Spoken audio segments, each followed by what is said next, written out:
What's So Great About God with Dinesh D'Souza and Christopher Hitchens. Dinesh D'Souza is a native of India who has lived in America for 30 years and now resides in California. He graduated from Dartmouth in 1983 and served as policy analyst in the Reagan White House. He considers himself a rebel against extreme secularism and claims that Christianity is winning the battle with secularism and that atheism is on its way out. Christopher Hitchens was born in England and is now a U.S. citizen, having lived here for more than 25 years. Mr. Hitchens is an author, journalist, and literary critic.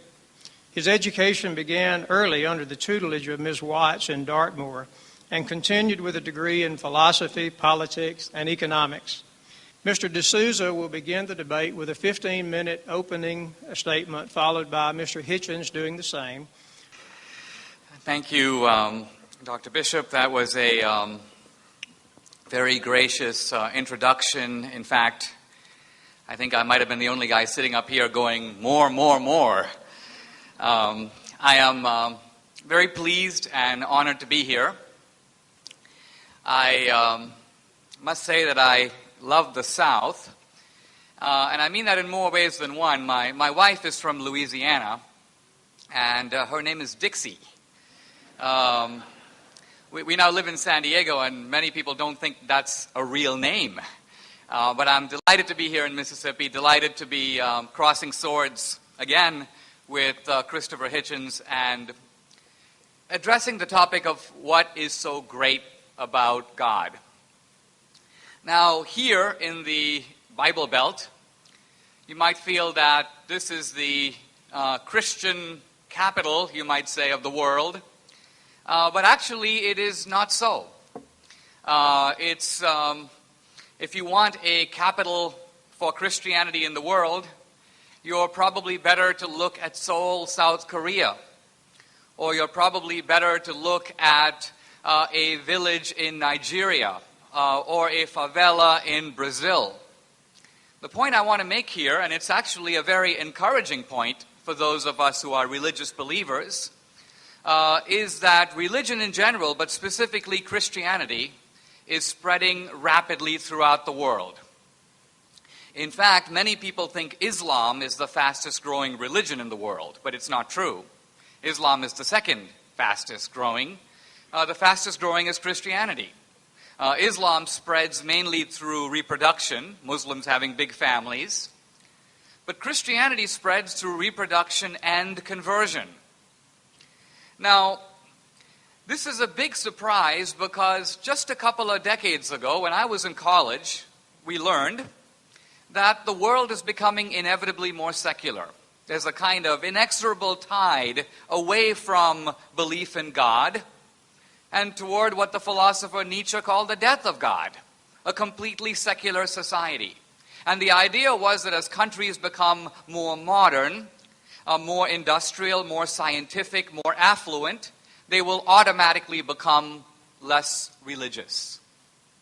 This was called the secularization thesis, or the secularization expectation. And the interesting thing is it has turned out not to be true.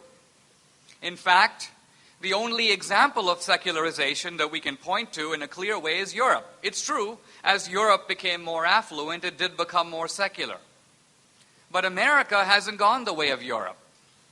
And in fact, if you look at the newly modernizing countries of India and China, you find that far from becoming less religious, they're becoming more religious.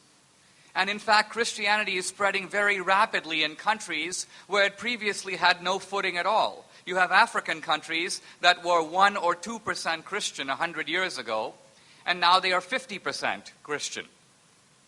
So why am I telling you all this? Because it seems to me that one reason we are seeing this new atheism, a kind of attack against God, an attack against Christianity, is not because Christianity is losing, but because it is winning.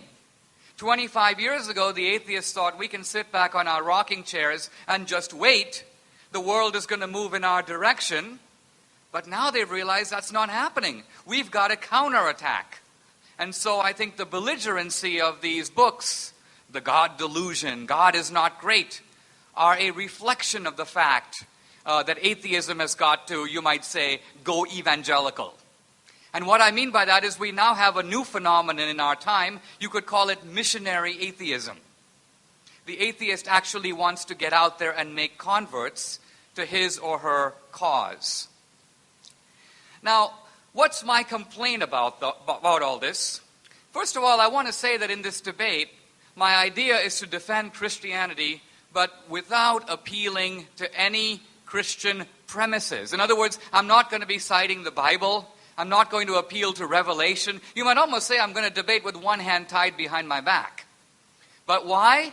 Because ultimately I want to engage the secular critique on its own ground, which is on the ground of reason. So our debate will be conducted by discussing history and philosophy and science and politics, but at no point am I going to appeal to any kind of Christian revelation. I'm going to appeal, as Christopher Hitchens claims to, on the ground of reason alone. And one of the complaints I want to make is that the atheist today is actually neglecting the huge influence of God, but specifically the Christian God, in shaping the values of our society, even the values that the atheists care about. Let's set aside for a moment Christian values. Let's just look at atheist values. Values like the idea of the individual, or the right to dissent, or the idea of toleration, or the equal dignity of women, or the idea of compassion as an important social value, the dignity of life, and so on. The importance of science, which a lot of atheists will champion as their cause. The point I want to make is that these values have assumed the importance that they have in the West, and in fact, in some cases, in the world, because of Christianity. Take, for example, the ideas behind the Declaration of Independence. All men are created equal, and out of that comes this entire catalog of rights. And yet Jefferson, who was not a particularly devout Christian, Jefferson generally tended to read his Bible with a friendly pair of scissors, cutting out passages that he didn't like so much and so on. Didn't like the miracles. But on the other hand, when Jefferson sat down to identify the source of our rights, where do these rights, they're supposed to be self-evident, some people might say they're not evident at all. Where do these rights come from? Jefferson could think of only one source, namely our Creator. Ultimately, it is because we are created equal, you may say, in the eyes of God. That's why it follows that no man has the right to rule another man without his consent. That is not only the basis for opposing slavery, the anti-slavery movement, but you might say it's also the basis of democracy. Modern democracy is based on the idea of what? No man or no person has the right to rule another without consent.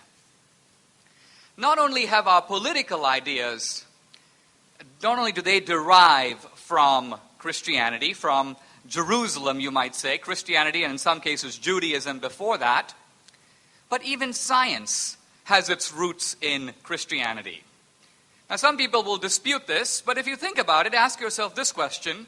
We've had all these cultures in the world, and yet modern science, the scientific method, what Whitehead called the invention of invention, that occurred only in one civilization, namely Western civilization. In fact, it occurred only in the civilization historically called Christendom. Why is that? Why did science develop here? Aren't there smart people in other cultures who also wanted to figure out stuff? The truth of it is, science developed in Western civilization because it is based on a Christian assumption. And what is that Christian assumption? It's the assumption that nature, or the universe, is intelligible.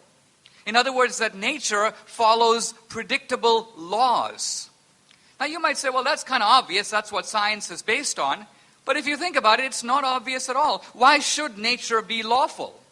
In Christianity, the idea is that we have an omniscient or all-knowing God. So yes, He made a rational universe. We have God who is a lawgiver. He gave us the Ten Commandments, the moral law.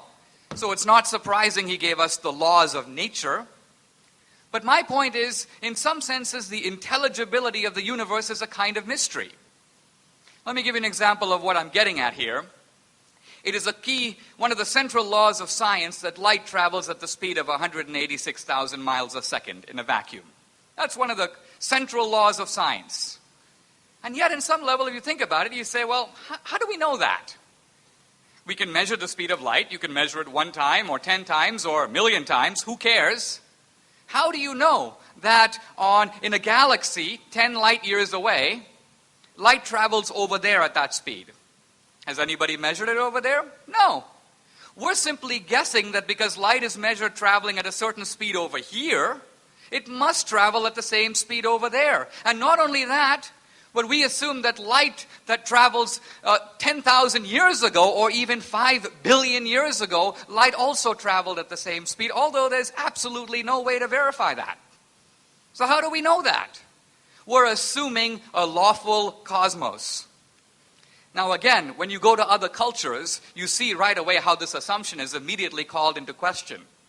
The great Muslim thinker Al-Ghazali says, human beings can follow laws. If you're driving on a street, you see a stop sign, you stop. But that's because we are intentional and purposeful agents. He says, how can inanimate objects follow laws? How can an electron know what to do? And Al-Ghazali says the whole universe exists in the mind of Allah. Everything happens at every second because Allah wills it to be so. There's no other way it can happen. The point I'm trying to get at here is to show that it is only in Western civilization, it's only in the orbit of Christianity that we have this idea of a rational, intelligible, lawful, mathematical universe. And while people often talk about science as opposed to Christianity, if you were to make a list of all the great scientists of the last 300 years, a list that would surely include people like Galileo and Copernicus and Kepler and Leibniz and Pascal and Boyle and Newton, you'll discover that the vast, vast majority of these scientists not only believed in God, but most of them were specifically Christian. So Christianity, in a sense, is the author not only of many secular values, but also of the science that is today invoked against Christianity. I've spoken a little bit about the legacy of Christianity. I have a lot of material to cover and my time is so limited, so I need to adopt the motto that King Henry VIII used with one of his wives. He said, I can't keep you too long. So I need to fast forward a little bit. And now I want to talk, if I may, briefly about morality. And I want to try to show that one of the things that's great about God is God ultimately is the moral lawgiver of the universe. The first thing I want to show is that morality is universal. This is very obvious. We all have, if you can. By the way, some people think we get our morality from the Bible, but that's not strictly true. I tried to remind myself when I first read the 10 Commandments, did I read the 10 Commandments and say, oh, let me see, stealing is wrong. Wow, unbelievable. I had absolutely no idea. Killing is wrong. That's another big surprise. No, the truth of it is when I read the 10 Commandments, I already knew them. I already knew. The 10 Commandments is not an inventor of morality, it's a codification of it. Really, morality is the voice within, what Adam Smith calls the impartial spectator inside of us. And all of us have morality. I was speaking on the campus the other day. I said, look, if we were to bring a little dog into this room and Christopher Hitchens were to get up and start stomping on it, there would be a tremendous wave of revulsion throughout the room. And someone in the audience shouted, well, what if it's a cat? I said, well, then we'd all be equally entertained. But nevertheless, the point is when we acknowledge within us the existence of a moral law, remember that law cannot come from nature. And here's why. Nature is simply a description of what is the case. Nature is a description of reality as it is. Morality is a description of reality as it ought to be. And that's two very different planes of existence. The way things are and the way things ought to be. Nature supplies the former, but it does not supply the latter. So what is the source of morality? Where do we get this little voice of conscience inside ourselves that seems to speak with unimpeachable authority? I mean, we can dispute our conscience. One of my friends says, I'm always wrestling with my conscience and I usually win. But what he's trying to say is my conscience is an acknowledged authority. I might not go along with it, but I don't dispute the unimpeachable power of what it has to say. And my point is, what is its source? I think it makes more sense to think of conscience as transcendent, which is having, you might say, a non-natural or, I would say, supernatural source, than to try to account for it in natural terms, which is simply to confuse the way things are with the way things ought to be. I now want to turn to an argument for the existence of God and for belief in God that I think we would do well to consider, particularly if we are not strong atheists, but you might say sitting on the fence. Or we're Christians, but we're not really sure why we believe what we do, whether it makes sense. I want to conclude with an argument that was raised by the philosopher Pascal. And Pascal makes the point, how am I doing on time? Fine. Pascal makes the point that in life, we have to make decisions even though we don't always have full information. Years ago, when I got engaged to my wife, I said to myself, I don't think I should give her the ring. Why? Because I'm really not sure what life with this girl is going to be like for the next 40 years. I don't know. I'm an agnostic. So what I should do is wait. I should wait for the data to come in. But then I realized even if we date for another year or 5 years, I still won't know. I believe your time is up, Mr. D'Souza. I'll pick this up in my rebuttal. Thank you very much.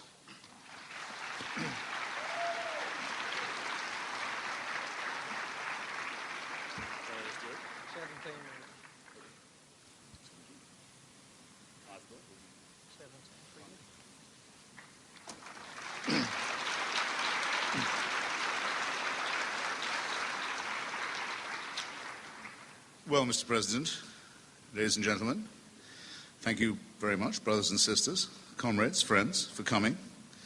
I'd like to exempt myself from the chairman's kind offer of protection. You don't have to demonstrate Southern courtesy to me. I've had enough of it all day. Everyone's been almost stupefyingly polite and gentle with me. So if anyone wants to get rough, they might find that I was ready to play. Second, I want to explain a little riddle in the introduction about Mrs. Watts, my first and in many ways my best teacher when I was 9. She was my nature teacher in a lovely little school in the west of England. She was also my scripture teacher. So she would take us on nature walks, show us the beauties. Then she would do us search the Gospels.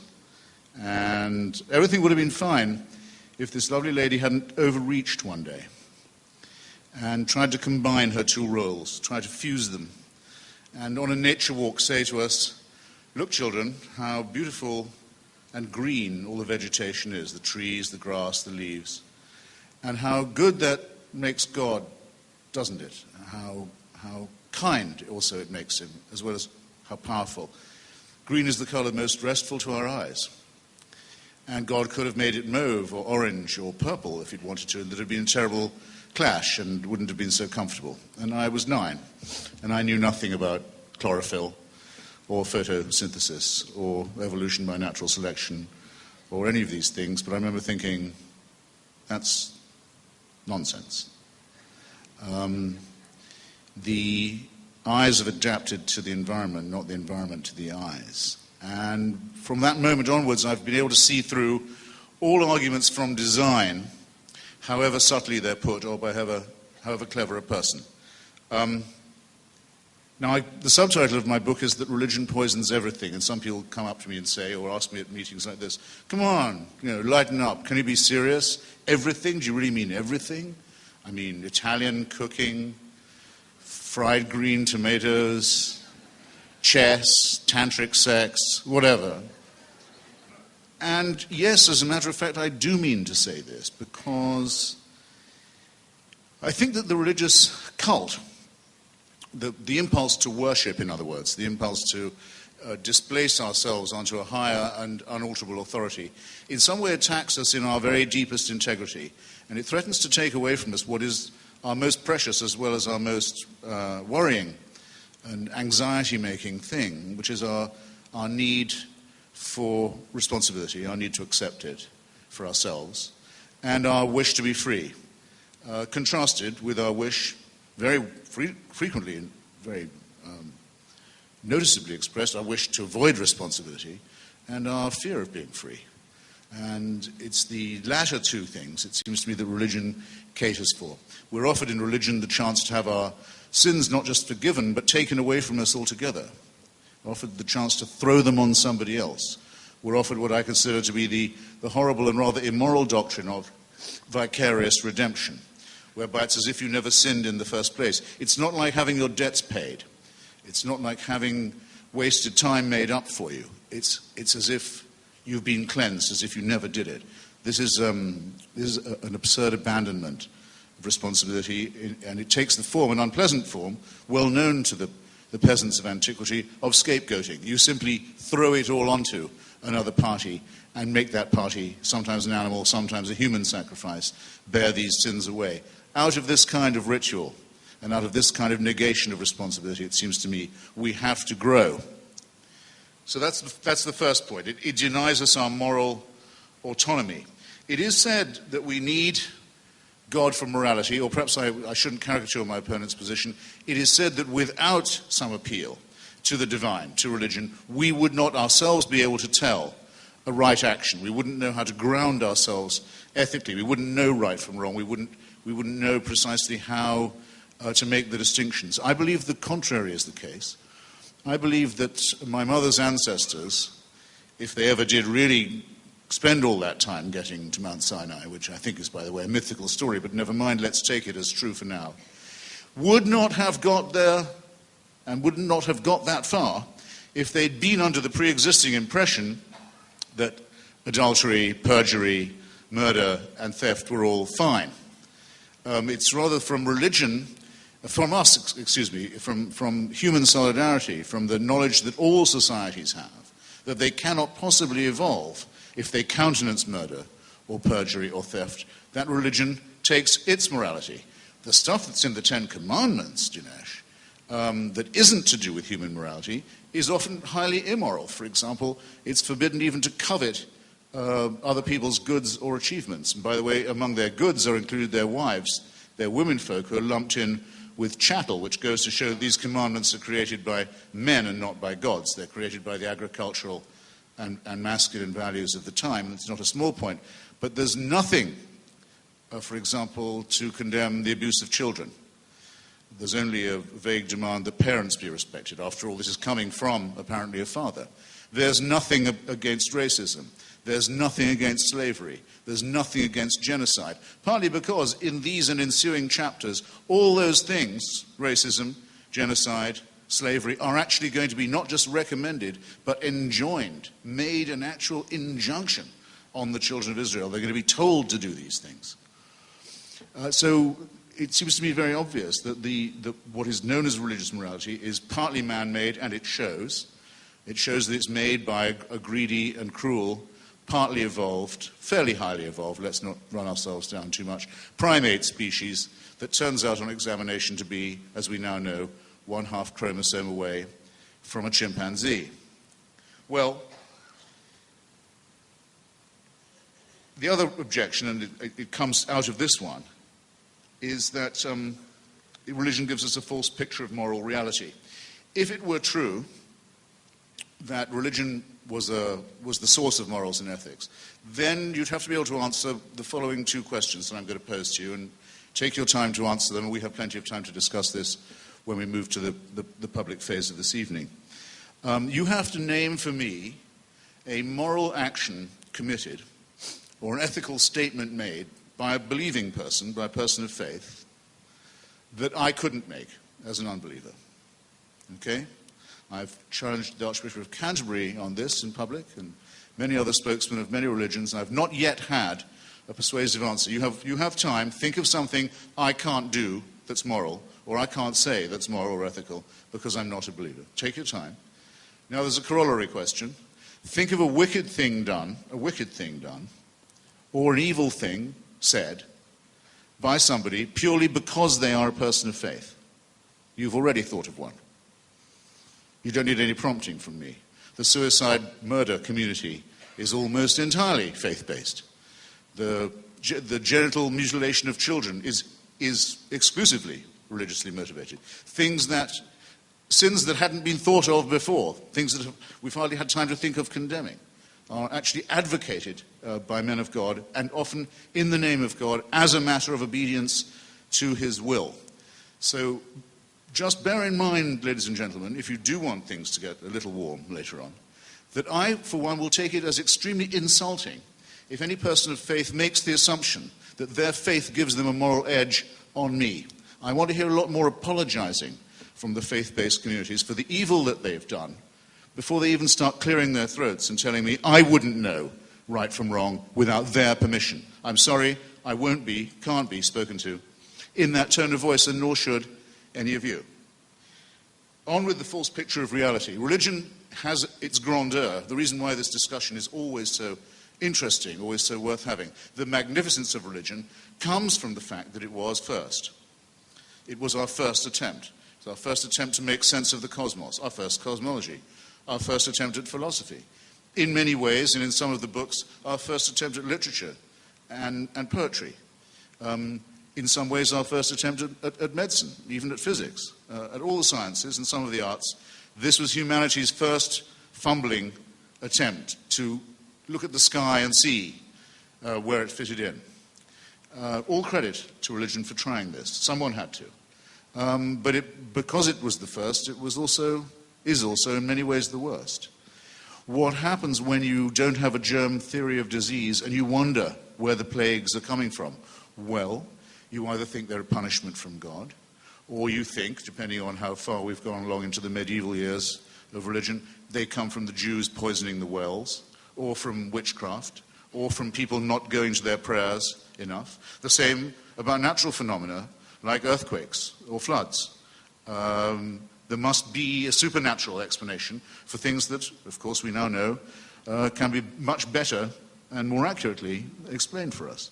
So the fact that we are still burdened by the false picture given of reality and of nature by religion is, I think, not the smallest of the indictments against it. You still hear, at times like Katrina or the Pacific tsunami, you will still hear men of religion, including in civilized and advanced and educated countries such as England, the bishops saying, this is because of sin that there is an inundation. And out of this, it seems to me again, we must teach ourselves as developed humans, evolving humans, to grow. There are essentially two choices once we've got past the fearful childhood of our species and the terror with which we had to face reality in those days. We can either say of ourselves and to ourselves that we are here because of a divine design, or we can admit that we are here because of processes we don't fully understand, but that are cosmological in the first instance, the Big Bang, and Darwinian, to give it a shorthand, the consequence of evolution by natural selection and random mutation in the second. Now, it's an interesting thing that religion now wants, having fought very strongly against cosmology, having fought against any discovery that threatened the idea of a man and God-centered Earth that was itself the center of the solar system, that was itself the center of the universe, and having fought very hard and still fighting against the idea of evolution by natural selection. The great thing about being religious is this: when the evidence against you becomes overwhelming, and you can see the amazing intricacies of the Big Bang and the extraordinary matter of the Hubble red light shift and the things we can now see through Mr. Hubble's telescope, and when you see the extraordinary variety of species, religion says, come to think of it, that is true. In fact, it shows that God was even more ingenious than we had thought him in the first place. What's my objection to this kind of argument? Well, of the many I could make, the first is simply this: it's completely impossible to refute. Because every time any new evidence comes to light, it's claimed for, it fits with what with the unoverthrowable theory that we already had. Some of you will have been taught already, I hope, that a theory that can be described as unfalsifiable is to that extent a very weak theory. And that seems to me to apply with overwhelming force to the religious or godly explanation of our presence here and the natural phenomena around us. I can imagine, a little pressed for time. Can you give me a rough idea? Okay, that's not long.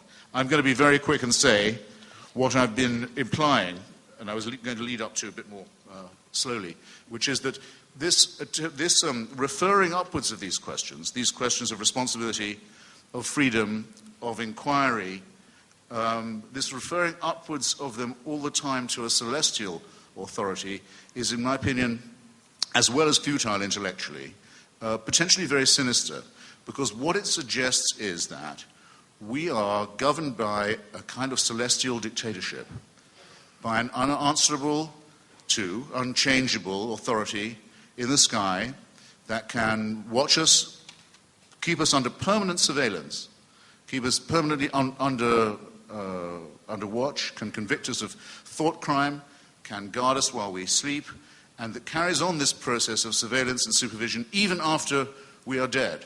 It seems to me this would be a horrible thing if it were true. It would be worse than any known tyranny has ever been. But that in itself puts me in mind of something, which is that most of the tyrannies under which humans have labored in the past and continue to labor under in the present have in their essence been theocratic. Because once you can give to any other group of mammals and primates, any other group of humans who are essentially no better than you, the right to say that they speak in God's name, that they know God's will, that they have God's authority and God's permission, then there is no limit to the kind of totalitarian misery that can be inflicted on you in the real world, in the very few years of existence and life and potential freedom that we absolutely know for a sure thing we do have, that are not part of the metaphysic, but that are our common property, are our birthright. And this has been true since the early theocratic tyrannies of the Aztecs, the Babylonians, through to the idea of the tyrannies of feudalism and monarchism against which the American Revolution was mounted, to many of the terrible 20th century tyrannies, fascism, Hitlerism, the South African system of apartheid, which was a branch entirely of the Dutch Reformed Church and its belief that there was a divine mission on their side, the Islamic Republic of Iran, which is shortly to get its own apocalyptic and Armageddon weapon, and other threats which make me think, and I'll rest my case here and wait for rebuttal, make me think that the battle against the religious illusion is part of a very important battle, not just for human emancipation, but actually potentially, if not really imminently, also for human survival, and therefore a battle that we dare not lose. Thank you.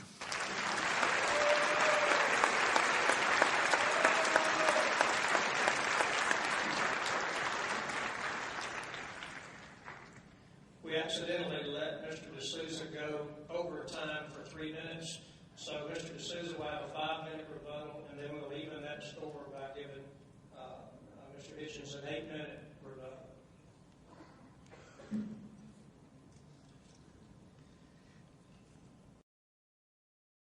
I must say that in Christopher Hitchens, as you heard, we have a formidable advocate for atheism. I think one made even more formidable by his impressive Richard Burton accent. I do want to begin by challenging a couple of the specific claims that he made, because I think that in these debates we're all entitled to our own opinions, but we're not entitled to our own facts.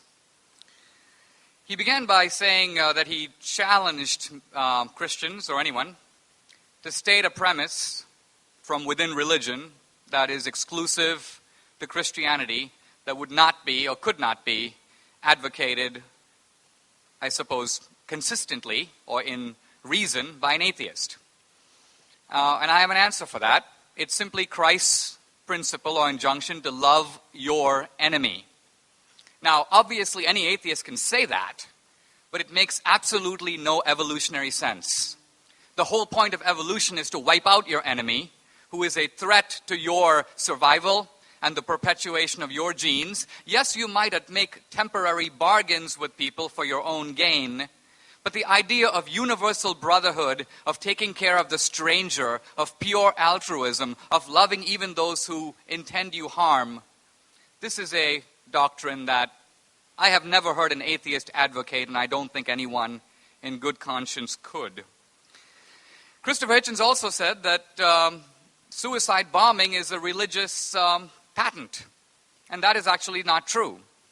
The most notable of the suicide bombers of the last century were the Japanese kamikazes, who were doing it not for religious reasons at all, but because of political dedication to the emperor, and you may say a kind of Japanese chauvinism and nationalism to win the war. It had nothing to do with religion. The Tamil Tigers, who are the inventors of the modern form of suicide bombing, happen to be Hindu, but their suicide bombing has nothing to do with that. It's ultimately driven by nationalism and tactical moves in a way to gain territory and power. So an attempt to simply take these actions and ascribe religious motives, even when none are present, I think is a little bit dubious. Even if you look at religious conflicts around the world, the Hindus and the Muslims aren't really fighting about religion, they're fighting about Kashmir.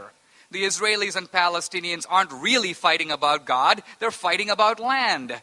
So there's an effort here to blame religion for things that often have little or nothing to do with it. Then Christopher Hitchens gave a very memorable example of his teacher talking about why we like green stuff like pastures and blue stuff like oceans. And his own ingenious observation is that we have adapted to nature and not nature to us. In those two rather pathetic examples, I think his logic holds. But if you go further, you see that his teacher's argument is completely valid.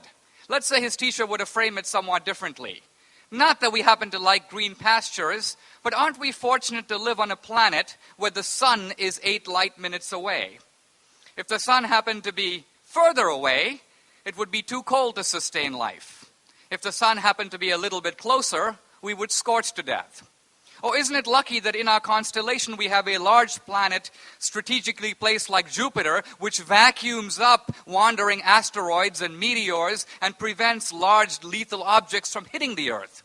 There's a whole scientific literature on this. Now, this has nothing to do with Darwinian selection. It is simply ludicrous to say that the evolution, that because the dog and the wolf has a common ancestor, it has nothing to do with that. We're talking about the conditions that made evolution itself possible, the conditions that make it possible for life itself to exist on this Earth.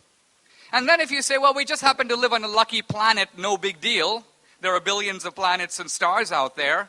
The truth of it is the universe requires certain numerical constants for life to exist. The physicist Stephen Hawking, in his book A Brief History of Time, gives one very revealing example.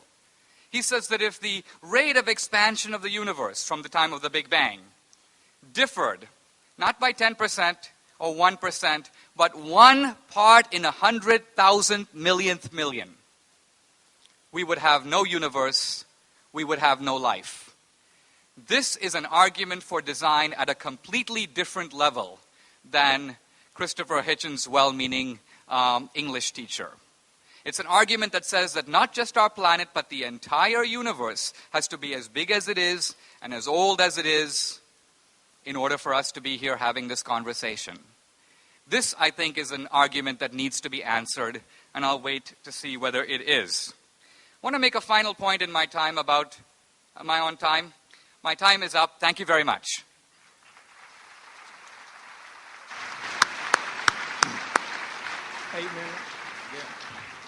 Mr. Hitchens will have 8 minutes, timekeepers. Okay, well, I'll do it directly, because this is starting to be fun. I don't want to change the goalposts, of course, but I don't actually think that loving your enemy is always a moral injunction. There are some enemies I don't love and I don't think I should. It's not my right for people who might want to kill you and your children or kill my children. It's not my right to love these people. It's my duty to destroy them, to defeat them. There's nothing moral about saying, let them have their way, turn the other cheek. That would simply be my political, my secular, rather than my theological view, but I do think there is a problem with the rest of what Dinesh said on this point. The other injunctions about love, and we'll stay just with Christianity for the moment. A problem I always had with it was compulsory love. Not you're compelled to love your neighbor, or even not just to love him, but to remember to love him or her as you love yourself, an injunction that actually cannot be obeyed. Nobody with any integrity and self-respect can have the same regard for another person as he has for himself and perhaps his family. It's not to be expected. It's more than can be demanded. It's a work of supererogation. And it has the sinister corollary that because you know you can never quite do it, you're always falling short. You must always flagellate yourself for failing to come up to this magnificent idea. You're always going to be guilty again. You can't possibly be right. You're always in a state of sin. And this has the connotation, again, of the totalitarian, a law you cannot obey. Further, you're supposed to return this love to someone who is your creator. And you're told, in addition to being compelled to love this person, you must also fear him. Is there not a problematic element here? Compulsory love for a being, a supreme being, of whom you must also, at all times, always be in fear. When I think of this, the image I get is of George Orwell's Big Brother in 1984, where adoration is extracted from people who are in a state of holy terror. It doesn't seem like morality to me. Now, the so-called golden rule, that we should have the same consideration for others that we expect them to have for us, is a very fine rule in its way. It has a limitation I'm about to mention, but it's a decent enough rule, and and it's not hysterical, and it's not totalitarian, and it doesn't demand the impossible of people. Don't do to another what would be repulsive if they did it to you. We know that was said by Rabbi Hillel long before Christianity, Babylonian rabbi. Something almost exactly in that form of words also appears in the Analects of Confucius. So it predates monotheism altogether. Some such idea is obviously innate to us. It's commonsensical. The limitation, I'll just mention it conversationally, is it's a rule that's only really as good as the person who's uttering it. The person who's uttering it must be a person of average moral character, because there are many people, let me think of an example. Well, Charles Manson, for example. It's ludicrous for me to say of him that I don't want anything done to him I wouldn't want done to myself. Obviously, I want different things to happen to Charles Manson. I don't judge it by what I think I'm entitled to. So the rule is in danger of becoming tautologous and of breaking down. And that's why I don't think that there are, in that sense, religious or moral absolutes. And why it never makes any sense to say that we wouldn't know right from wrong if we couldn't refer it upwards to the unseen celestial court. There will always, unfortunately, be ethical and moral approximations. And that's part of the curse of our mammalian condition. Now, I deliberately did not say that suicide bombing, I think the record will show, was an exclusively religious monopoly. I said it was almost exclusively a religious monopoly, because I know myself about the Tamil Tigers, and I agree with what Dinesh said about that. I said the genital mutilation of infants community was exclusively religious. But if I'd been going to make an exception on the suicide murder and suicide bombing one, I wouldn't have chosen the Japanese kamikaze.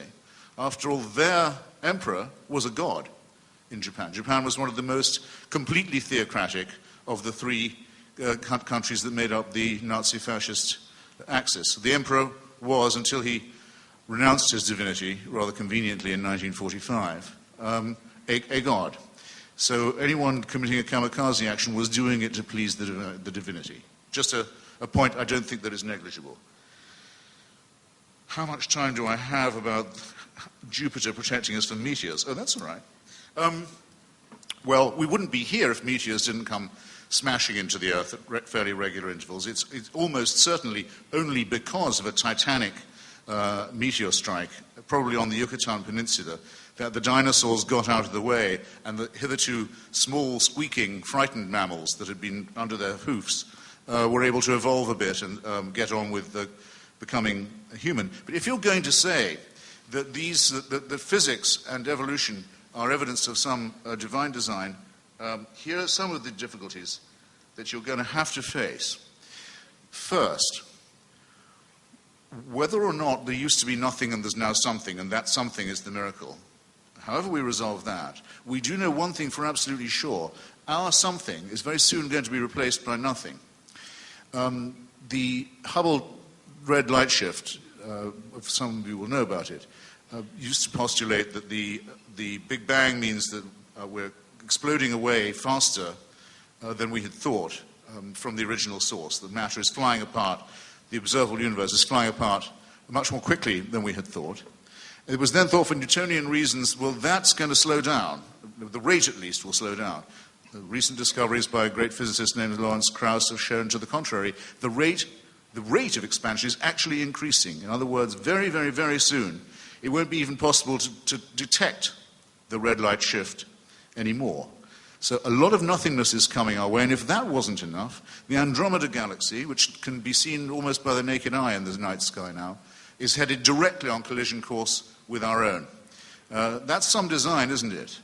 Of taking our own tiny little suburb of this magnificent cosmological city, our negligible little suburb, just our solar system, for an example, of all the planets in it, all of them but ours, are either much, much, much too hot or much, much, much too cold to support any kind of life. And of our own planet, huge tracts of it, the same can be said, either too hot or too cold, and on a knife edge.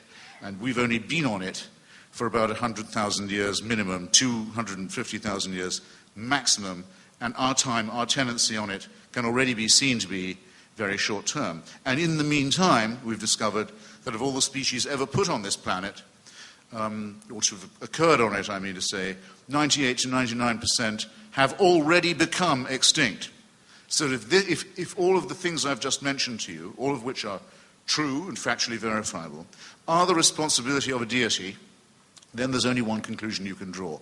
This deity must be very, very clumsy, very tinkering, very improvising, and very, very wasteful of cosmic and human and animal material, at least. He must be very, very capricious indeed, playing and toying with his creatures and his creations, and or he must be very cruel and very indifferent. So if you want to award these responsibilities to your God or to your religion, then I'm entitled, I think, to wish you joy of it. Thank you.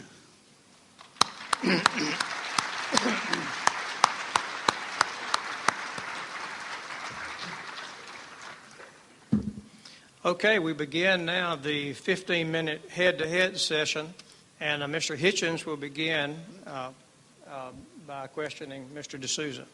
Oh, I thought it was the other way around. I believe we let him start first, so we're letting you start the head-to-head first. I was about to say I'm not ready, but that's not quite true. You want me to go first? No, it's perfectly all right. Okay. Wouldn't you say that we, well-matched as we are as chaps, and as magnificent mammals, either products of evolution or of a creator, that our position on this stage isn't precisely equivalent? In other words, you couldn't really resent it if I said, you've got a burden of proof that I don't really have. Because it's not just a matter, is it, of saying there might be a force, a life force, an originating force, which I can't obviously disprove. But you have to show that there's a force that actually cares about humans, intervenes in human affairs, cares which country wins a war, perhaps, or even which party wins an election, who knows, but perhaps answers prayers, takes an interest. In other words, there's a big gap between deism, the idea of a god, and theism, the idea of a religion that can propitiate a god and can know what he wants of us. Well, I would agree, in part, as upholding the affirmative in any debate, what's so great about God, I need to show what's great about God. Now, it's true that our topic is huge, and if you want to go into issues of why there's suffering in the world, or why do we believe in the Christian God, why Jesus and not, say, Baal or Allah or Krishna, then we've got to go into each topic, but they are a little far afield perhaps for this debate, although I'm happy to jump into them. So I won't assume the burden of proving all those things. I'll assume the burden of proving the resolution of what's great about God, and then if you want to pick particular aspects of it, I think we'll have to engage on those specifically. Well, I mean to say, perhaps I'll try and rephrase it a little, that I see no reason to believe in the existence of any supernatural dimension, either cosmologically or on Earth or in human life. I can live without it, and in fact I think everyone does live without it, whether they believe in it or not. You clearly don't think that, but you also think that salvation is attainable by this. It's not just a matter of proving that there might be a supernatural dimension, but that if you believe in it in the right way, your sins can be forgiven, you can be saved, and you can have an afterlife, a blissful one, that will go on forever. Now, don't you think that's quite a high burden of proof? Yes, but I think that a lot of those things flow out of the premise of God. For example, there are a lot of things unbelievable in themselves that are completely believable if you posit God. For example, miracles are, if someone were to tell me, I know a way to make my hand grow twice as long, I would say that's preposterous. On the other hand, if he told me that there is an all-powerful, omnipotent, supernatural being ruling the universe, and if I pray to him, he has the power to make my hand grow long, that becomes less unbelievable, doesn't it? Not to me, no. No, because, well, but once you concede the premise, if you thought there was a supernatural being, you don't think he could do it. No, but both claims are equally absurd. No, but right. So then you're essentially giving me a false burden, because you're saying, Dinesh, not only do you have to prove the existence of God, you've got to prove these 10 other things, even though if I prove the first thing, all the other 9 would logically follow. You may not accept the first one, but you can't pretend like I need independent proofs of the other 9. Well, no, I'm just simply saying I don't think theism does follow from deism. In other words, you get to the point which Spinoza arrived at and Einstein arrived at, and many other scientists and philosophers have arrived at by saying, well, there's enough harmony and majesty in all this for us not to be able to say or even want to say that there may not be a hand at work somewhere. But you can't get from that to a personal God whose mind you can know, whose will you can obey, whose help you can enjoin. Well, I would agree. All your work is still ahead of you, in other words. I think that deism is a form of theism. It is theism light, you might say. I wouldn't put Spinoza on that category. He was more of a pantheist. Yes, okay. On the other hand, I think that deism does posit a supernatural creator, but somehow makes him an absentee creator. He started the clock, and then he stepped back. So it's a little bit of an idea of a lazy God. It's not my idea of a God. But on the other hand, deism may be one way to start on a full proof of theism. Then, okay, fine. Then let me ask you a related or subsequent question.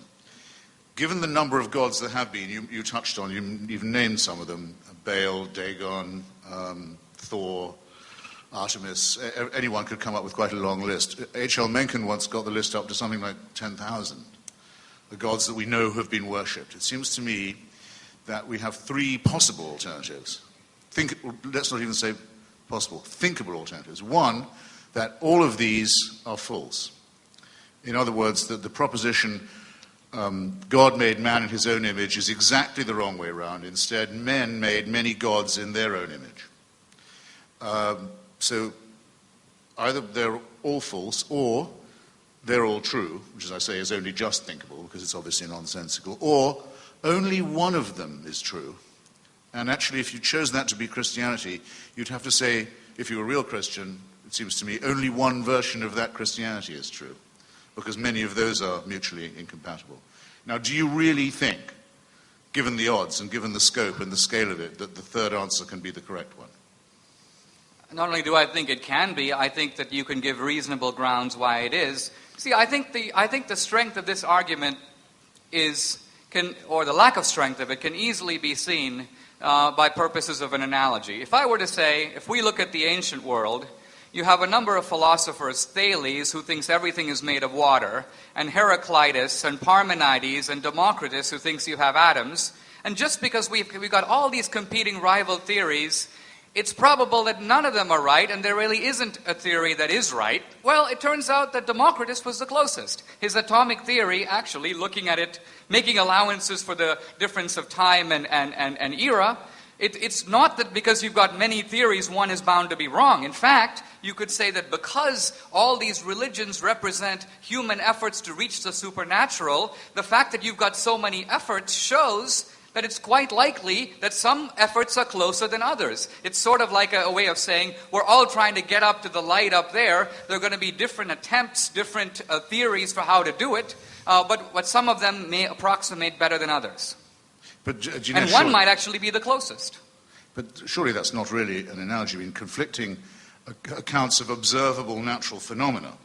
Right? He's saying, what are the constituent elements of matter? We can see that nature is here. Is it all water? Is it all air? Is it phlogiston? Is it atoms? That's completely different from saying, whose God are you going to worship? And by the way, scientists do not kill each other for coming up with different interpretations, nor do they sentence other people to eternal paradise or torment for getting it right or wrong. Religion is something else than an opinion. I hope you'll agree. It is, but let's a faith. Let's look at that. It's a faith with a big promise attached to it. I wouldn't say that exactly. Here's why. Let's say that you've got a human level over here, which is to say the level of terrestrial man. Let's say that we have a divine level, which is perfection, perfect beauty, perfect goodness, perfect truth over here. I would say that the Eastern religions are trying to cross this huge chasm by diagnosing a problem. And the problem is essentially the word that we begin our sentences with, I.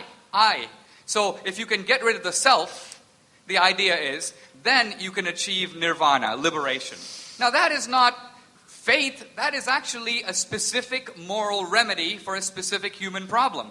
Judaism and Islam have a different remedy. Here's the human level, here's the divine level. Here are a set of codes and commandments and diets and regulations. Pray 5 times a day, look in the direction of Mecca, observe Ramadan, and this ladder will take you human step by step to God. Christianity says, no, this is a noble effort, but it's not going to work because the gap is too large. If it's going to be closed, God has to close it. This guy up here has got to come down to the human level. That's the only way to bridge the chasm. Now, again, I haven't appealed to Scripture. I haven't appealed to faith. If you agree that I've given a reasonable approximation of the human problem, you can just assess this is the Eastern solution, this is the Islamic and Jewish solution, this is the Christian solution. Which one seems to make the most sense? Well, you did begin by a self-denying ordinance and say you weren't going to postulate revelation. But if I you're didn't going appeal to revelation. No, but your model just now would necessitate that, wouldn't it? Say, no, you're not building up to God. God is coming down to you. That must mean a revelation in the sense of an intervention. No, but Christopher, my point is I'm not appealing to revelation as a source of authority. What I was trying to say here is there are 3 competing explanations, and one of them is going to make human, intellectual, and experiential sense. So I wasn't appealing to revelation in that sense. But you would agree, wouldn't you? I think you'd have to agree that anyone's entitled to say that all 3 of those would be false. Well, of course you could, but you could reject the premise that there is a way to cross the chasm, and that would be the atheist position. So that would be a way of saying, no, we've got a livid level down here. There's just no way. This is simply a hocus-pocus level. This pure perfection and beauty is a myth. This is the way we are, where Darwinian primates get used to it. That would be a 4th position. So tell me. I can almost see why people hold it when I hear you talk. Listen, because we are doing God, not just Christianity, and I guess I've probably only got about 1 or 2 questions left, and it's a matter of the majesty and grandeur of religion and God in general that we're talking about. Let me ask you this. If I was being born today in Saudi Arabia, would you rather that I became an atheist baby or a Wahhabi Muslim baby?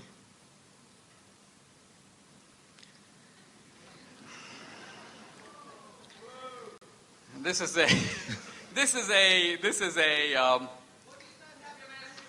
a trick question because, look, if you told me that you are going to be a baby destined to be a sort of miniature Bin Laden, then I would rather take Christopher Hitchens over Bin Laden. Oh, thanks a lot. It wouldn't be a close call.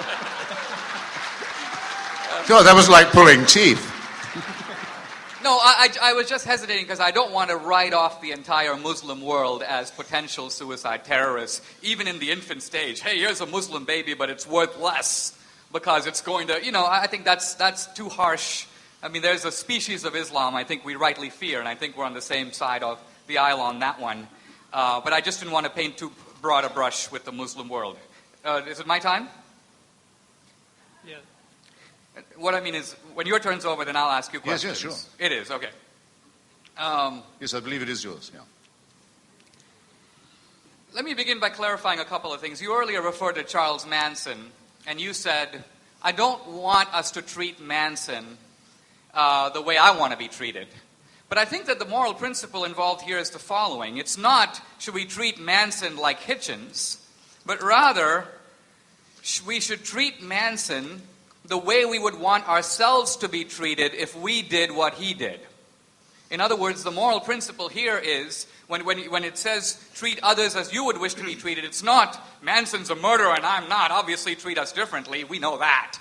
The moral principle is, obviously, put ourselves behind a veil of ignorance, in John Rawls' terms, and say, we don't know who did it. Let's say I was the guy who did it. What punishment would it be just to impose on me? Life in prison, the death penalty? Well, okay, it's not me, it's Manson. Give him that. So that's a way, ultimately, of applying, you might say, a neutral rule. So do you agree that the Manson analogy was flawed in that sense? Then it would be, Dinesh, it'll be a different rule. The rule is, do not do to another what you would not want done to yourself. I'm saying, in that, I quite agree, by the way, with your Rawlsian take, but that's evolved without any reference to any injunction about a golden rule. You spoke about compulsory love. Yes. But isn't the lesson of the book of Genesis, and isn't the core principle of Christianity that God offers his love to us? Christ died for our sins, but there's nothing compulsory about it. It's completely a free choice. You have a free choice. No one's forcing you. You've chosen to reject it, but nobody made you. Well, you can, of course, you're free to reject it. I'm here to illustrate that point to the best of my ability. But in a very large number of times and places, the price of rejecting it, or even of seeming to reject it, has been very high. And not just in the sense of eternal punishment after death, but extreme punishment and persecution during the only life one actually has. So I'm thankful, very grateful to you, naturally, for giving me my manumission. But I don't actually think I need your permission to be free on this point, or the permission from the divine either. That's being unfree. It's like saying, of course if people ask me, have we got free will, I say yes. Of course we have. We have no choice. At least I know I'm being ironic, and that the irony is somewhat at my expense. But if you say, of course we have free will because the boss says we do, you've advanced the argument not at all. It's analogous to that.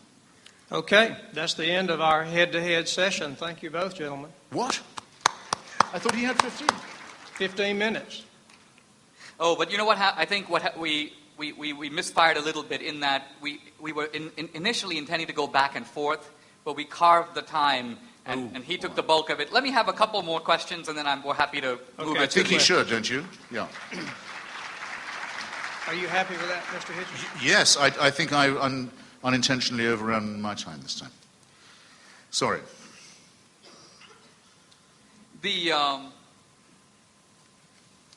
You mentioned the issue about design, and you said that you've become kind of immune to arguments from design.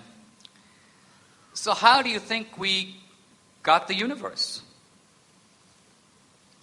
Well, the term Big Bang was originally used, like the term Tory and suffragette, as a term of abuse, as a term of mockery, by Professor Fred Hoyle, who is at different times, he's a great physicist in Cambridge, who at different times has been a believer and an unbeliever. But he thought the idea that things had begun in this way was so ludicrous that he said, oh, I suppose you think it all began with some Big Bang. I think it was on a BBC discussion program. Right, now, but when Hoyle acknowledged the bang, he said, I'm quoting him now, it looks like some super intellect has monkeyed with the laws of physics. Yes. I'm quoting Hoyle. Right. And you're probably familiar with the quote. Yes, well, I said he's been both a believer and an unbeliever. I'm not a physicist at all.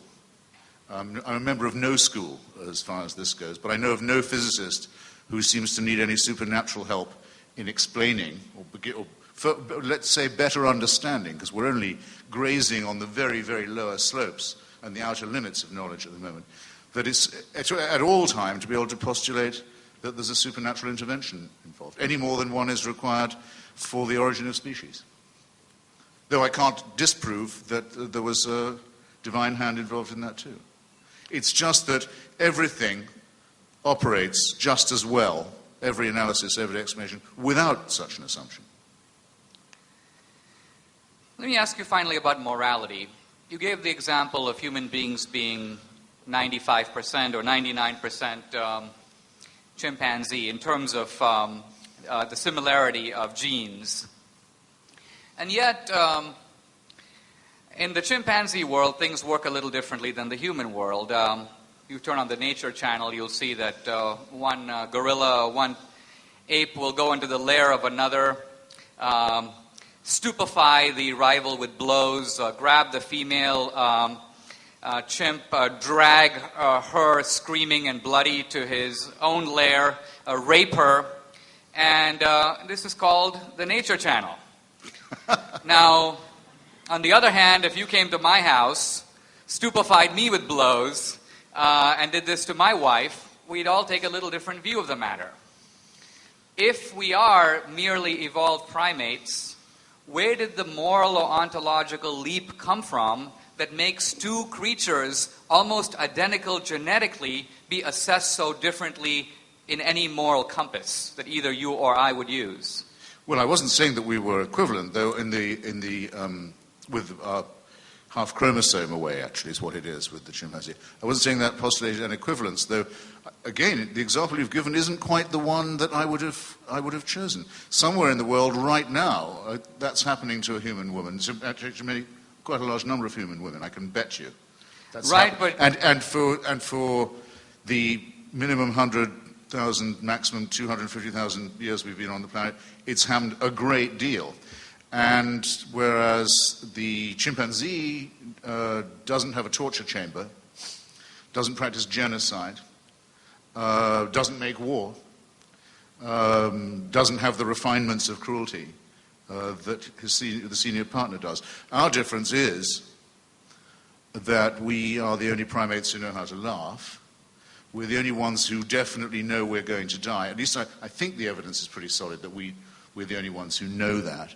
And we're the only ones who make gods, and we're the only ones who think we can cheat death or that an exception will be made in our own case. But it seems to me that gives us more in common with primates rather than less. But what's in common is the behavior. The point I wanted to highlight is what's different is that in every human community, this kind of behavior would be seen as abominable. In other words, it's the moral evaluation that makes the difference. Obviously, you can find, that's why we use the term bestial conduct.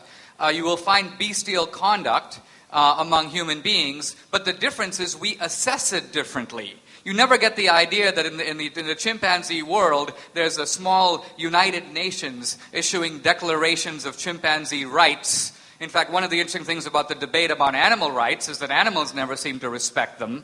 So the point I want to make is there is this huge ocean between the is and the ought, and it appears to be crossed only by our species. Now, doesn't that demand some kind of recognition instead of simply saying we're also capable of more evil, we're more capable of more good, and we're more capable of more evil, and we're more capable of the moral standards to know the difference? That's what makes us human. That's fine, except that I don't think I can fully share the premise. I mean, as a matter of fact, in the great state of Mississippi, not very long ago, the rape and torture and bloodying and cudgeling of a woman would have had the sanction of law, and indeed of religion too.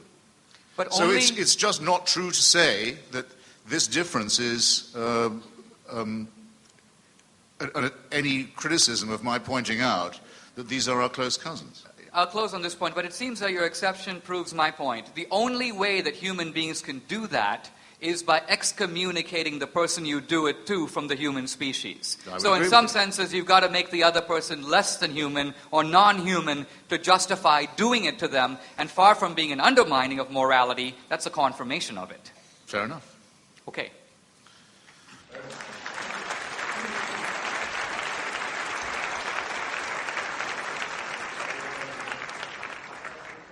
Yes. Now we come to the part of the debate where you get to ask questions. If you have questions for either of our participants, please make your way to one of the microphones at the end of the aisles. Please ask brief questions. Direct them either to Mr. Hitchens or Mr. D'Souza. When the person that you're requesting to answer your question does so, the other debater will have an opportunity to respond. And we'll begin on my left, sir. This is a question for Dinesh. You mentioned the universal constants of physics about the improbability for our universe sustaining life. However, I want to know your response to this. Einstein said God does not play dice, which is you're postulating an improbable universe with no denominator. In other words, it might not have been any other way. There may be no other possibilities for universes. So what's your response to that? I'll restate the question. The question is, hey, you've been talking about all these great coincidences, the so-called fine-tuning of the universe, but didn't the great authority Einstein say God does not play dice with the universe? And isn't Einstein's dictum a refutation of this notion of particularity and fine-tuning? Einstein's comment about God not playing dice with the universe was made in the context of the discovery of quantum physics.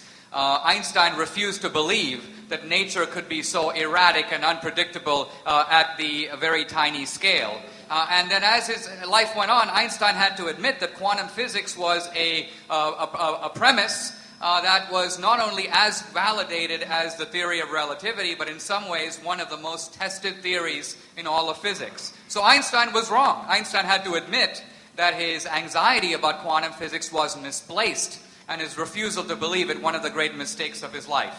So Einstein wasn't even addressing the anthropic principle or the fine-tuning, but in the one context where he used the phrase, God does not play dice with the universe, it turns out God does. Mr. Hitchens, you care to respond?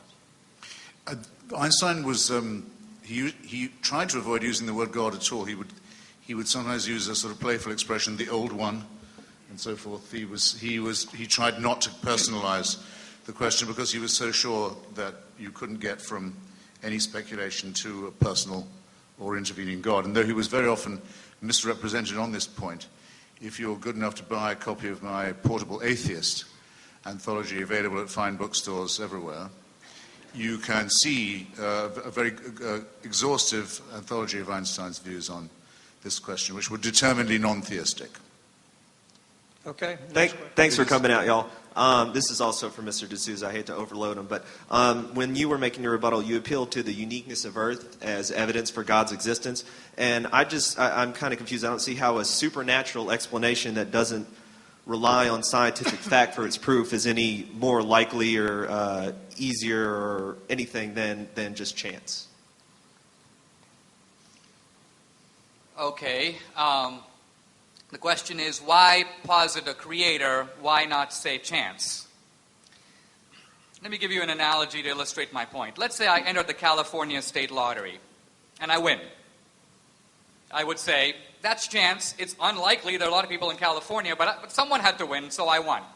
Now let's say that the next week I entered the Nevada State Lottery, the Utah Lottery, and the lottery in every 50 state, all the 50 states, and I win every single one.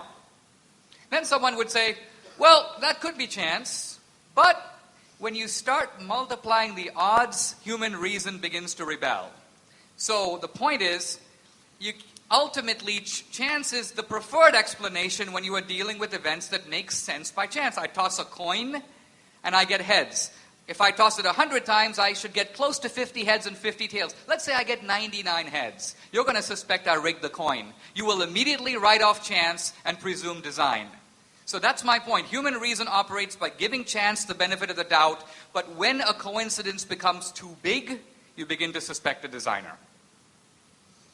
So how come 99.9% of all species on Earth have been already rendered extinct? What design is that? Or would you prefer, since that's such depressing news, to attribute it to coincidence? I'm not, first of Random, all, I don't think... These species were unlucky. First of all, there are only a tiny percentage of species through time that have developed nervous systems and, at least by our understanding, experience, you might say, pain in the sense that we understand it. We're not sure a cockroach experiences pain. We're not sure that an amoeba does. So it's true that a lot of species have been wiped out through geological time, but to pretend like this is some kind of a divine genocide, I think is to misunderstand the laws of biology. No, I wouldn't say it was a divine genocide unless you thought it was a plan. nothing remains to be explained if you think these events happen randomly. My point is, you're saying you think that the idea that you've got a lot of different species, one developing out of the other, you think that that refutes the idea of design, whereas to me it confirms it. If you have a few simple laws that are, you might say, not only, Richard Dawkins in his book, The Blind Watchmaker, says, isn't it amazing we have a watch? And then he says, nature is the blind watchmaker.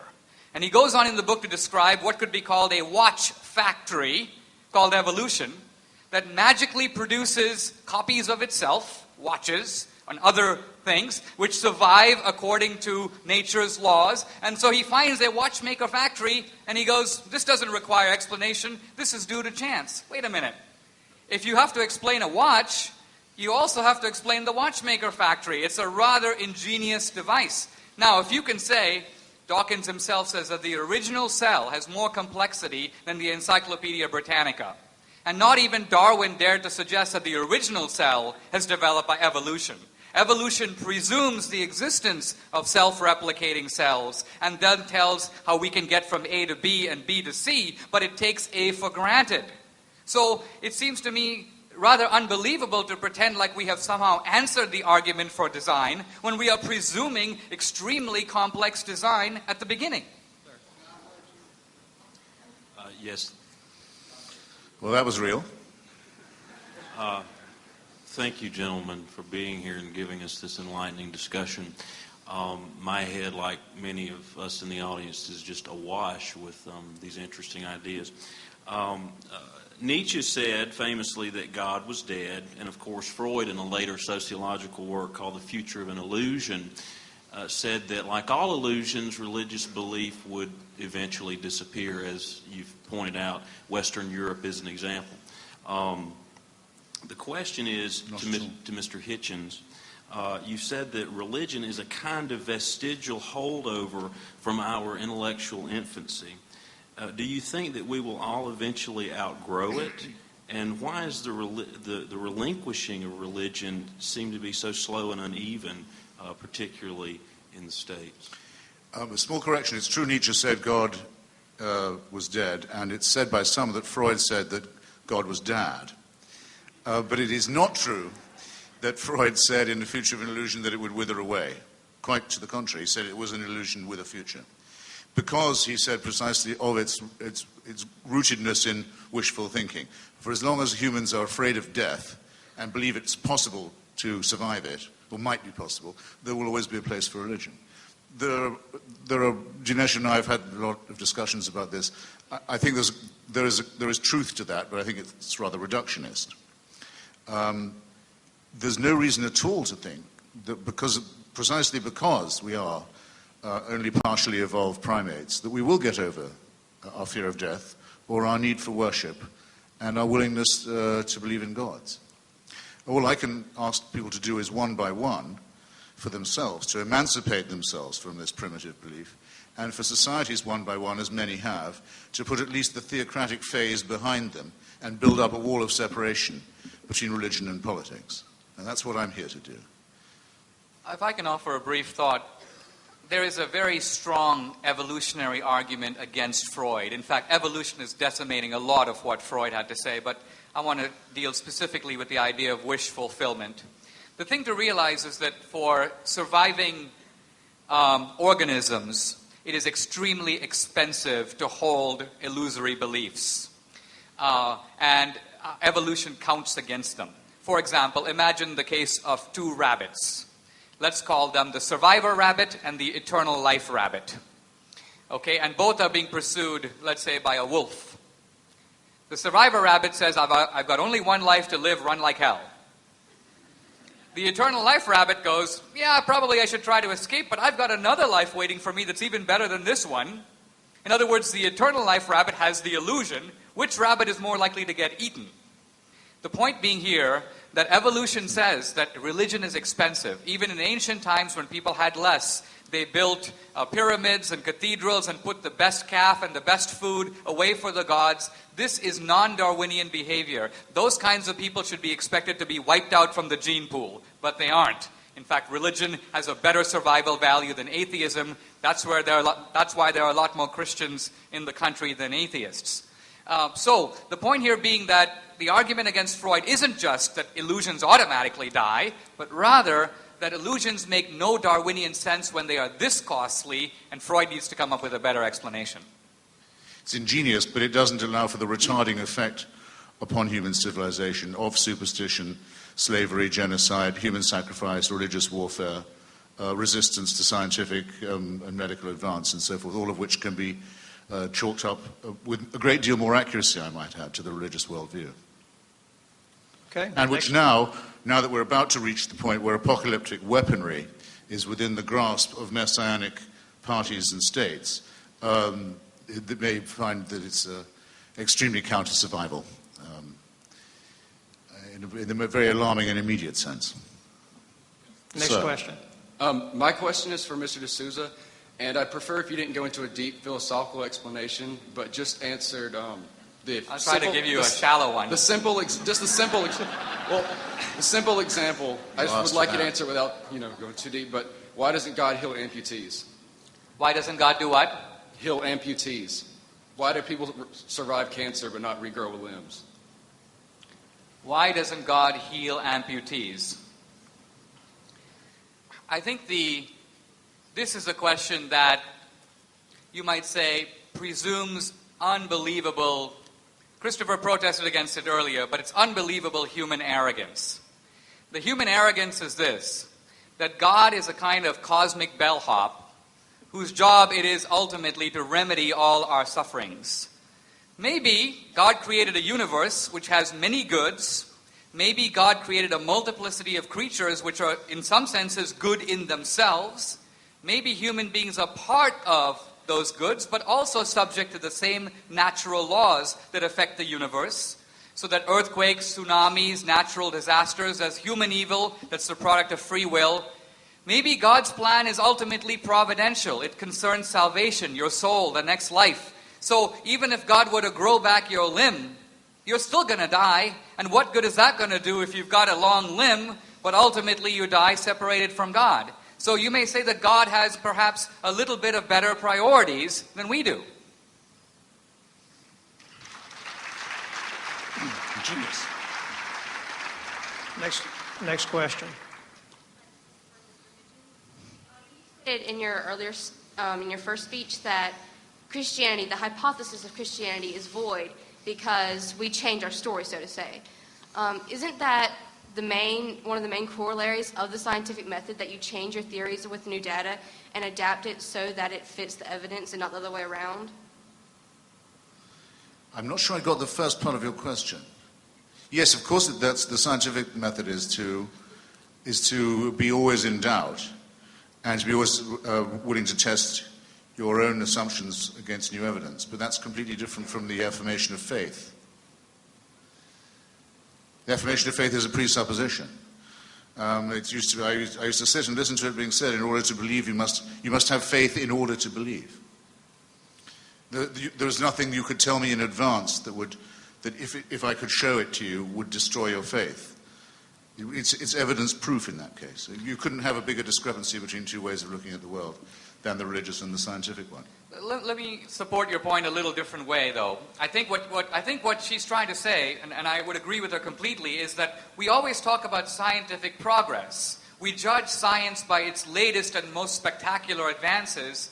We judge religion by, you may say, its oldest and crudest interpretations. And so we don't concede religion the chance to progress like science. I mean, I could attack science by saying, let's look at those early scientists who, when people got sick, would cut them open and start bleeding them to death. Let's look at the ridiculous theories of people like Thales, who lived in the 5th or 6th century before Christ, and that would be an indictment against science. You'd say, no, let's judge science by its best guy. Let's put up Einstein.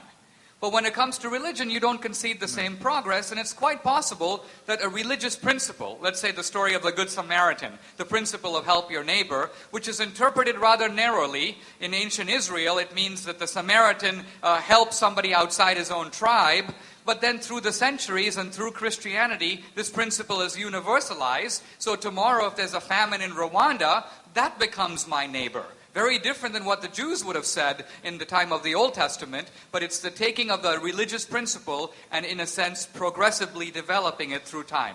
Scientific progress, religious progress. No, but the people, I'm sorry, I know I'm trespassing on the audience's time, but the scientific method is precisely to say, let's look at Thales and let's look at alchemy and rubbish medicine, these other things, and gradually overcome them and transcend them and find further and better innovations. It's not to say they weren't trying to be scientific. They were. Your analogy just doesn't hold. Now, you'll remember his name. I've forgotten it for the second. But the physicist who first came up with the idea of the Big Bang was a Catholic, a practicing Catholic at the University of Louvain in Belgium. Bernard Lemaitre. That's it. And he took his findings to the Pope of the time, Pope Leo, I think, who said, I think, Your Holiness, you should know about this. And Pope Leo took it in as well as he could. He said, it's very impressive stuff. He said, if you like, I'll make it an article of faith. I'll say that all Catholics have to believe this. Now do you see the difference between the scientific and the religious method?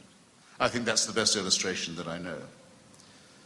Professor Lemaitre said, actually, no, Your Holiness, I don't think that would be quite the way to spread the word. But there you go. Okay, next question. Thank you both for being here. My question is for Mr. D'Souza. If you wanted to logically demonstrate the existence of God to an 11 or 12-year-old, how would you do that? The question is, how would you make the case to a 12-year-old that God exists? And this is a very pertinent question, since I have in my house a 14-year-old daughter. And so we all have to make this case to our children, particularly now that we live in secular culture. You can't just assume it. I think that one of the best ways to show a child is to point to morality. Because children have a very clear, undiluted, and you may say undistorted sense of right and wrong. See, when we're adults, we develop cunning rationalizations. Because we want to do something that runs against morality, we try to invert the principle. In other words, we become extremely and ingeniously Clintonian in a way that Christopher Hitchens would fully understand. We try a moral inversion in which the right becomes wrong, the wrong becomes... Children don't do that. There's, in the child, you may say, this sort of... The innocence of the child is, in a sense, the clear recognition of the difference. And so in that sense, children hear within themselves the voice. Children are actually natural theists. You don't have to give them a proof because in some senses they understand, they recognize this voice within them that's not them. See, their voice is to go for the cookie jar. But there's this other voice, not them, that's saying not to. Now, what is the source of that voice? You can't say it's Darwinian. It makes no sense. That voice requires some acknowledgement and some explanation. And I'm saying the transcendent hypothesis is a better explanation than any rival one. It certainly isn't morality that we've made up. We might make up whether we want to live according to it. But to say we make up the morality itself, give me a break. It's a good statement of the case by Dinesh that our morality is innate to us, though, and not given. Okay, next question. I'd first like to thank both of you guys for coming here. It's a pleasure. And my question is for Mr. Hitchens. Is there a difference between the greatest conceivable being, or the laws of nature, and a God, one that is not sentient? And if there is none, do you support the ontological argument? I assume you're familiar with that. I got the ontological last bit. Could you speak up a little? I'm sorry. Is there any difference between the greatest conceivable being in the ontological argument and a God that is not sentient, one that Mr. D'Souza would argue for? And if there is none, would you not support the ontological argument, which could in many cases prove the existence of God? The shortcoming of the ontological argument, tempting though it can be, is that it assumes we could conceive. Well, one of the shortcomings is assuming that we're able to conceive something than which nothing greater can be conceived. It would be difficult for us, I think, to be able to stretch our minds to that limit of conception and not award sentience, because that seems to me, though again, you're always hovering on the verge of tautology here, greatness to us is in some way indissoluble from consciousness or sentience. this would still leave us with the problem of where the being was that had created this greatest conceivable being. It still leads you to an infinite regression. If it was any good, it would have worked by now, the ontological argument. Okay. In the interest of time, we'll move in. I have a lot to say on this argument, and I do in my book, but I'm going to let it go because I'd like to take more questions. Okay, next question. This question is for Mr. De Souza, but after hearing you butcher evolutionary theory with your two bunny rabbit discussion, I wonder whether it will fall on deaf ears, but could I ask your opinion of relatively recent cognitive discoveries of how religion is hijacking normal human behavior, normal cognitive processes like love and fear and the credulity of children, etc., etc. Do you look into that from a scientific perspective? Who are your sources? Pascal Boyer, Anderson Thompson, Heather Fisher. Yeah, I'm familiar with Boyer's work, so let me address that. First of all, I want to begin by saying it's very easy to make an accusation. You've butchered evolutionary theory. Clearly, if I had butchered it so obviously, you'd be able to say how. But all you could do is make the allegation and then skate on as if the allegation sustains itself. So I'll stick with the rabbits and move on to Pascal Boyer.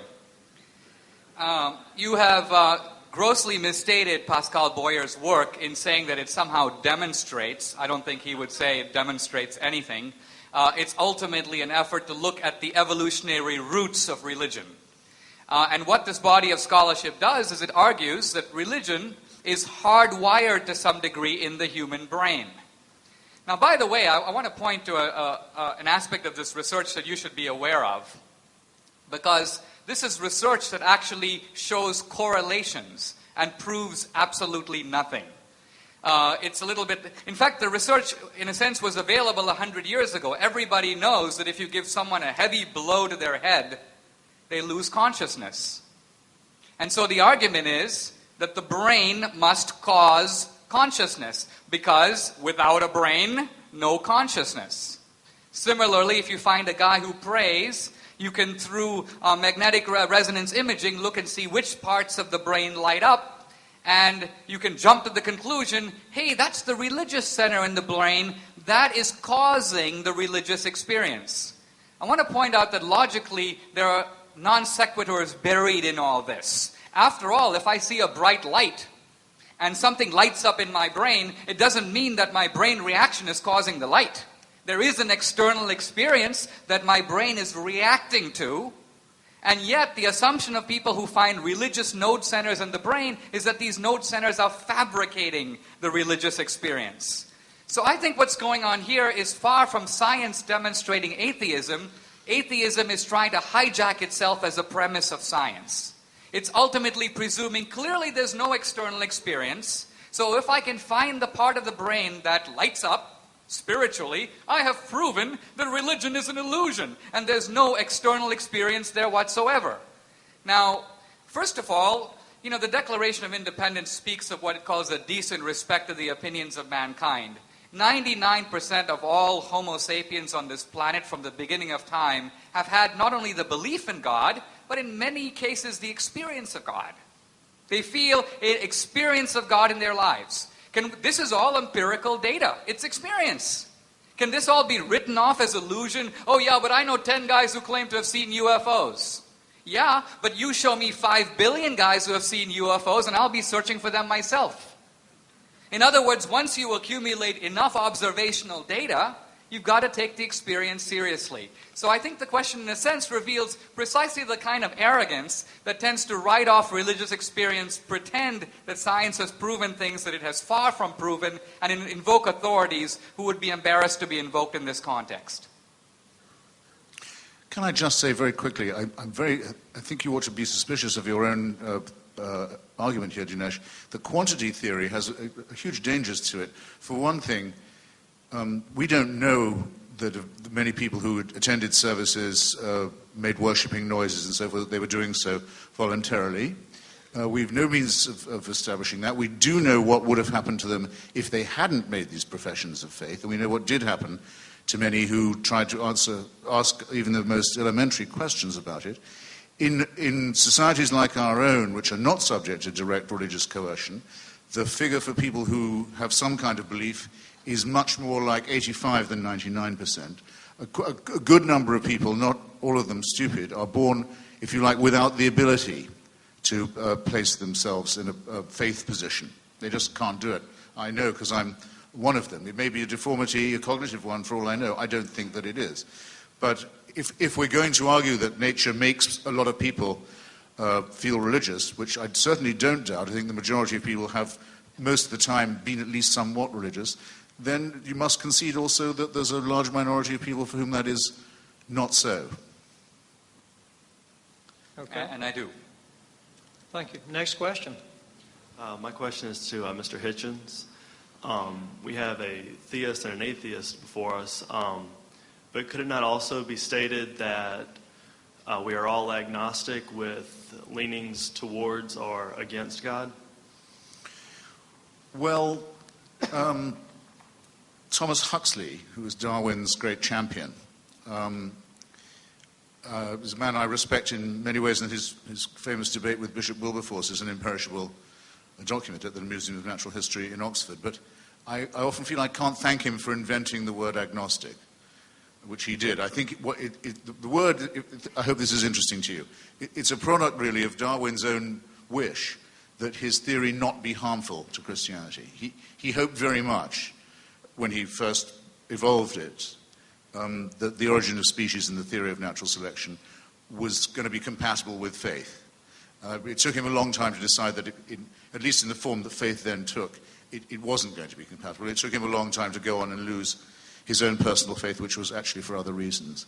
But the word comes to us from this attempt at a compromise. I myself, perhaps temperamentally, am more in favor of making a pretty strict choice and not avoiding or temporizing these things. I think if you come to the conclusion that no serious or believable or credible evidence for the existence of a supreme being, let alone a benign, intervening, caring one, has been adduced, I think you're really obliged to say, not that you haven't made up your mind on it, but that you don't believe it, which would be my view.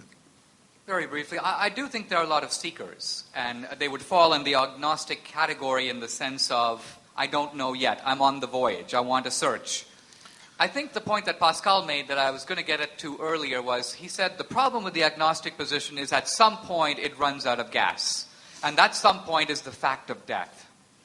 Ultimately, at death, all abstentions are counted as no votes. So the agnostic who in a sense says, I'm not going to take a position, but I'm going to live as if God did not exist, is in some senses a de facto atheist. It's a de facto atheist who's not in a sense admitting it. And in this sense, I think I would agree with Christopher Hitchens, this is a rather alarming moment in the debate, a point of agreement. But the point in some sense is agnosticism, if taken as an enduring philosophical position, it's a little bit of a dodge. On some issues, it's like voting. I won't vote and I'll pretend like I have not favored either side. Not true. If you don't vote, your no vote does affect the outcome in that, had you voted, it would have tilted the balance this way or that. So a no vote does count, it just counts in a different way. Good. Okay. Next question. Well, first of all, thank you both for coming. Oh, please. You both very great. And Mr. Hitchens, I respect you a lot, so the question is for you.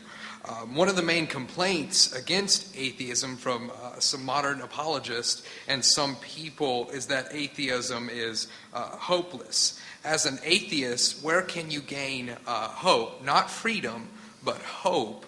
And how can you grant that to other atheists and potential atheists within this audience?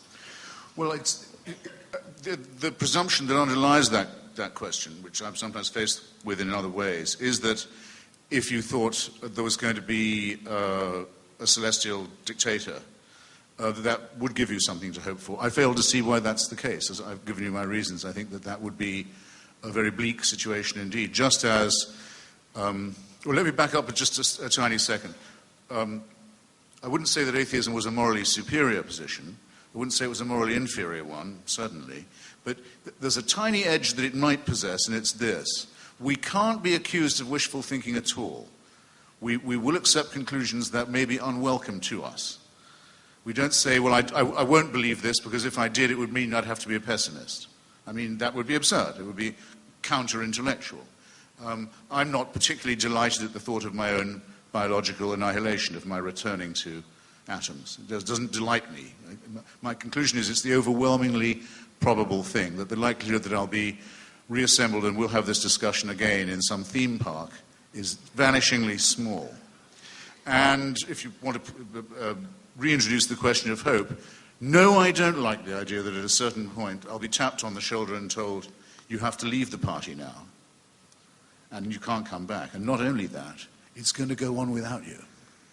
I don't particularly like that thought, but I think it will happen. On the other hand, if you replace it with the thought, the party's going to go on forever, and Daddy will be watching you at it all the time, and you can never leave, if you find hope in that, I wish you joy of it. I think, just very briefly, I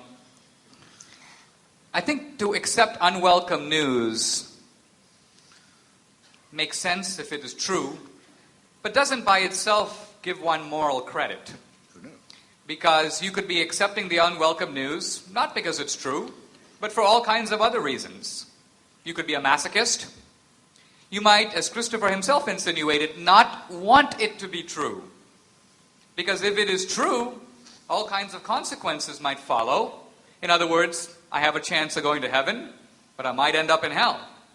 I would rather believe there is no heaven and hell, so I can live my life exactly as I want. I don't have to follow all these commandments and codes and so on, and I can, in a sense, abolish moral accountability. I can get rid of moral judgment if I don't have a judge. This is wishful thinking of a different sort. It's wishful thinking that we will not be held accountable for our actions. So, there are two kinds of wishful thinking involved. The wishful thinking that says, I wish I'd make it to heaven, and the wishful thinking that says, I hope there isn't any heaven because I'm having too much fun down here. Okay, which side are we on? Who's next? Your question. All right, my question is for both. The atheist looks at the universe and says, look. Step up to the mic. The atheist looks at the universe and says, look, that proves there is no God. The Christian looks at the universe and says, look, that proves there is a God. Isn't the true question, do you believe? Well, that certainly isn't the atheist position. The atheist says that the universe is explicable without any supernatural assumptions. The universe gives you no reason to think, nor does anything else in nature give you any reason to think there's a supernatural dimension. It doesn't prove the non-existence of God because that can't be proven. The Christian position... But the proof that there is something that's been attempted by some extremely intelligent people, not exempting my friend and comrade, but there's no satisfactory proof has ever been or ever will be found. It's evidence proof in any case. It's a matter of faith. In a Newtonian universe where space and time extend indefinitely, infinitely, it's a little difficult to see how the universe could have had a beginning or how a God could have created it. However, with the important discovery in the last century that the universe has a beginning, we have the following argument. It's not a proof, it's an argument. And it appeals to human experience. In our human experience, everything that has a beginning has a cause. That's proposition number one. Proposition number two, a statement of fact. The universe has a beginning. Conclusion number three, the universe has a cause. 4, the cause could be natural or supernatural. 5, we rule out the natural cause since the universe includes all of nature, and we presume that nature doesn't cause itself or bring itself into existence. Therefore, there is a supernatural cause. That cause we call God. If you believe that, you believe anything. Sorry, what are you signaling? 5 minutes. Oh, fine. Okay. In your opinion, is a basis for any importance, any speciality whether we call it rights or dignity, what makes any member of this species, you or I or anyone, special in a species that you say is a physical and biological accident and will inevitably be destroyed by the stars? This is a very familiar false antithesis, and it's based on an unexamined presumption, which is that it's best put, I think, by Dostoevsky in The Brothers Karamazov. But without God, anything goes, right? That you're awarded permission to do as you like. Nothing really matters. The lives and rights of others are unimportant without God. But wouldn't it be, I won't say more true, but at least as true to say that with God, all atrocities and indifferences are also thinkable, sometimes mandated. Some religions order you to enslave people. The Old Testament repeatedly orders you to do it. They order you to mutilate the genitals of children. They order you to be terrified of the menstrual blood of women. They order you to inflict rape and exile and dispossession and torture on other people. You don't have to look far if you open your newspaper and go around the world, just do a quick tour d'horizon and see the ways in which the parties of God enjoin people to behave. In other words, I absolutely reject the grammar of your question, and I also very much resent, as I've told you before, gave you fair warning on this point, very much resent the smug religious assumption that anyone who can mention God has a moral edge on me. Not so. Go back and try again. Christopher... No follow-up question. Very briefly, I don't think he meant it in an accusatory way. I think he was asking it perhaps with an example. We're always told, care about the earth. Look after the planet. Because future generations are going to inhabit it. Now, in some sense, and in the Darwinian sense, you could say, well, why should I care about future generations? What have they ever done for me? Why should I? I can care about my children, but I think the Earth's going to be around for them. Eons down the road, if there's global warming and the planet is 5 degrees warmer 500 years from now, who cares? Why should we care? Why should we invest in things that are not to our Darwinian benefit? I think this question still awaits a full answer. Because I think the atheists are too quick to say we can remove God and leave morality securely in place. In fact, Nietzsche was the one who disputed that. He said, no, you think you can... The point of God is dead was not some crude assertion that God should be cremated or we can't believe in God. It was the consequences of the death of God. Nietzsche was actually talking to atheists. When Zarathustra comes into the public square, the people surrounding him are not religious believers, they're atheists. And Zarathustra says to them, you fools, you don't understand the implications of what you're saying. If God is dead, all the morality that came out of God has to go too. It can last for a little while, but over time it will erode. And Nietzsche predicted terrible wars in the 20th century that would follow the secularization of European society. And boy, was he an atheist prophet on that score. But there's a specific Christian school called premillennial dispensationalism, and it's not the only one, that says, who cares about the environment, who cares about the planet, who minds about all this? Jesus is coming back. He's coming back real soon. You're wasting your time with conservation measures. And mutatis mutandis, that would be just as true of any other calamity, that if you believed in God, you could be as indifferent to it as you wished. Who said the following about the prospect of a nuclear holocaust, a nuclear extermination of humanity? Who said this about it? The worst it could do would be to move people more rapidly rather than less into a state of futurity to which they're destined in any case. Wasn't me. No, it was the Archbishop of Canterbury when there were first protests against Britain testing a nuclear weapon in the atmosphere. It was an ex cathedra statement by the Archbishop. It's a statement that's perfectly congruent with the Christian faith. Okay, we have time for one more question over here. Okay, this question is for you, Mr. Hitchens. If there is no God and no higher calling for our lives, then what is the point of life? And not only that, but how can you say that our God is cruel if he gives us a chance for eternal life and for a higher calling? Well, it's a matter of taste, I suppose. Do you find life more pointful if you regard yourself as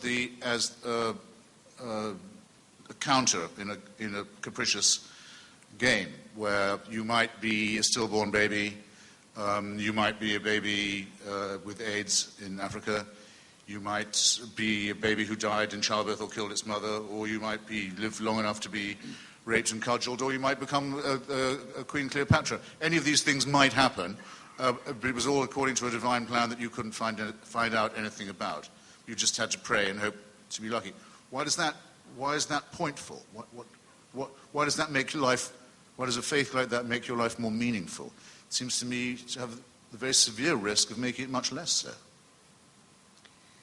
I'd like to highlight two brief points. One of them is we've heard a lot about how cruel God is.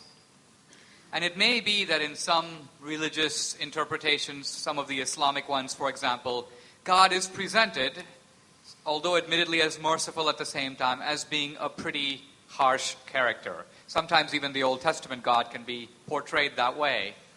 I do think that none of this applies to Jesus. It would be ridiculous to refer to Jesus as cruel in anything he said or did.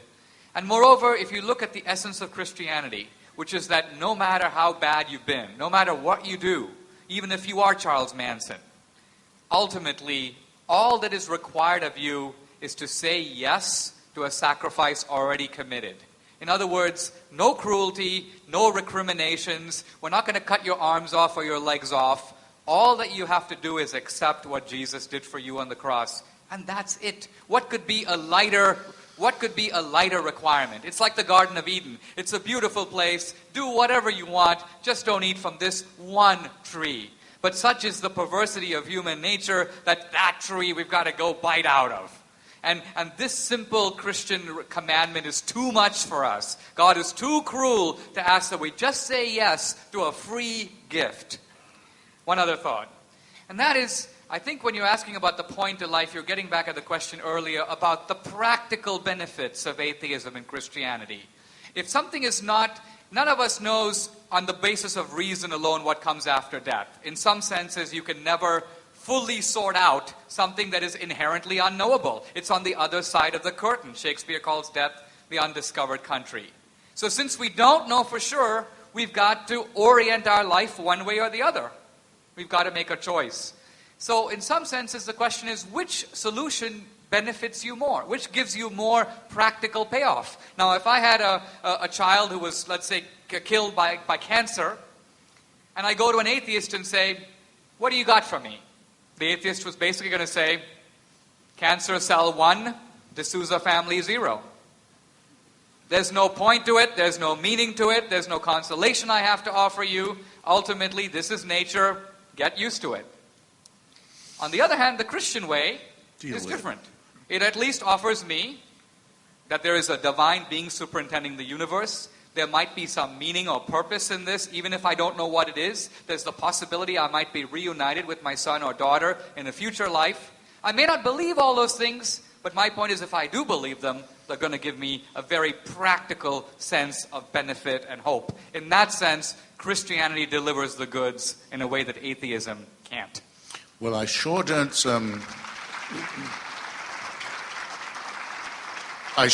see myself visiting the family of someone who's just lost a child and telling them that God wants it that way and then thinking I'm morally superior for doing that. I sure won't do that. You're quite right. And you're wrong about Jesus of Nazareth, Dinesh, it seems to me. There is no hell in the Old Testament. Strange but true. At least not in any of the canonical books. God may order a lot of genocide and enslavement and torture and rape and dispossession, but once all these people have been destroyed and had their lives and their civilizations obliterated and the earth has covered them, that's it. There's no punishment of the dead. For infinite torture, for torture that goes on forever, you have to go to the Nazarene, who says that those who don't accept his gentle and meek and mild preachments can depart into everlasting fire.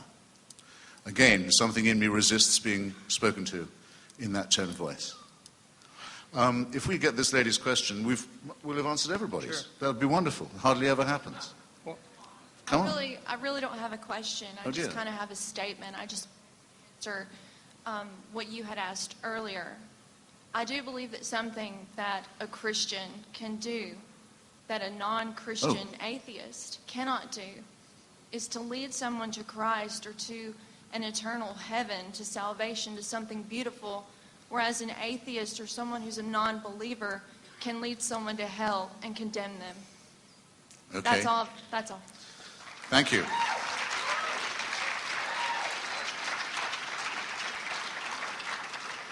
Comment, Mr. Hitchens. It doesn't quite respect the terms of the question, but I appreciate the thought anyway. Okay, thank you both. Especially the gentlemen. thought that I'm going to hell.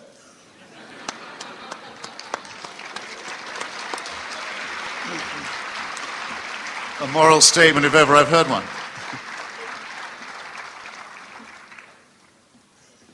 Let's take this opportunity to thank both of these gentlemen for being here with us tonight.